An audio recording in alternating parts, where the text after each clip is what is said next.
both my parents, my mom and my dad, were super supportive.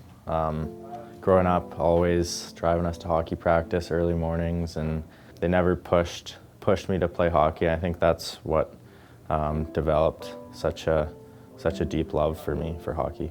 Well, I think one of the greatest things about both Will and Beck when they were growing up and playing hockey was the fact that it was never pushing them out the door. You never had to haul them out of bed for those early morning practices. They were kind of up and waiting to go before we were even ready to go. But yeah, there was some dark, cold mornings in Whistler with the snow and coming in the back entrance of the Meadow Park Arena and parking out back so the boys could run quickly when it was those really cold mornings. Well, actually coming up to about a year, beginning of March, and I found a lump myself and was actually away on holidays. And as soon as I got back, went in for a mammogram right away. Probably the hardest was telling the kids.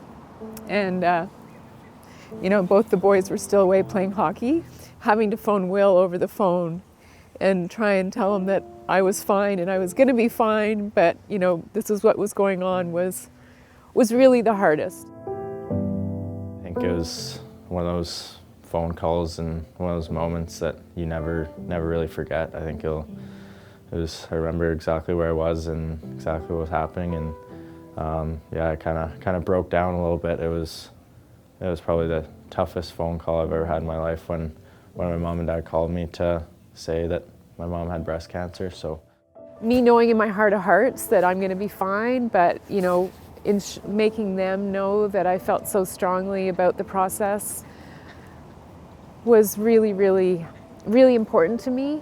That I wanted them to be as strong as I felt, but just to have to say those words and use the cancer word, telling them, probably one of the hardest things in my life. There were good days and bad days. I mean, I feel like usually right after chemo was the toughest. And then as it got further into it, you had some days where it's just like, this is really rocking me and didn't have a lot of energy. But you kind of feel like when you've got those really tired days that it's your body telling you it's time to slow down and just, it needs to heal and it needs to get better and it needs to be strong for the next chemo. So, that was always my focus, and I never lost that focus. And there were days that didn't feel that easy, and then there were times when it was like, no, you know what? I've got these guys that I'm going to get better for. Her positive energy and just the strength that she showed going through all that really gave the rest of our family strength, because, I mean, when she told me, and I know the same for my brothers, like, we were terrified. Like, it's scary news to hear, and but the whole time she was just so strong, and she knew that she was gonna beat the thing, and I think her strength gave us strength. So later down in the road, when she needed strength from us, we were able to give it to her. My prognosis is, I'm cancer-free right now, and as I say, I've just never felt so taken care of. So, the year's been a tough one, but have come out the other side now and feel amazing. So, seeing my mom go through what she's gone through this past year, and the strength she showed and how positive she's been, and just really inspired, honestly, I think our whole family, and just being able to just see her fight and battle, it gave us strength. There to take the ceremonial puck drop on Pink in the Rink tonight. A game like Pink the Rink is always touches close to home, but especially this year for myself and my family, I think I'm going to be excited to play in this game.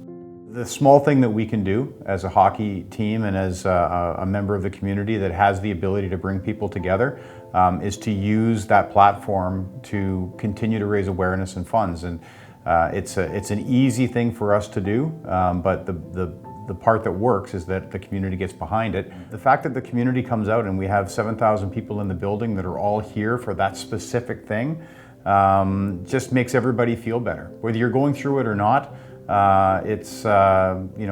the sense of community, I think, is something that everybody needs all the time, but they especially need it when they're in a fight like this. You're so... My mom battled so hard, and to beat beat this thing. So I think if I can go out there and represent Pink the Rink and go out there and battle hard, I know it'll make her proud, but I'm proud to just wear that jersey. His older brother always says to him, you know, think of, 10-year-old Will, and what would 10-year-old Will think of what you're doing today? And, and I think that's created a very, a kid who's really present and so appreciative of where he's gotten himself to, and his whole family's so proud of him. Every time before I put the jersey on, it's go out there and think why you're doing this and who you fight for. And this year it's definitely been all fighting for my mom.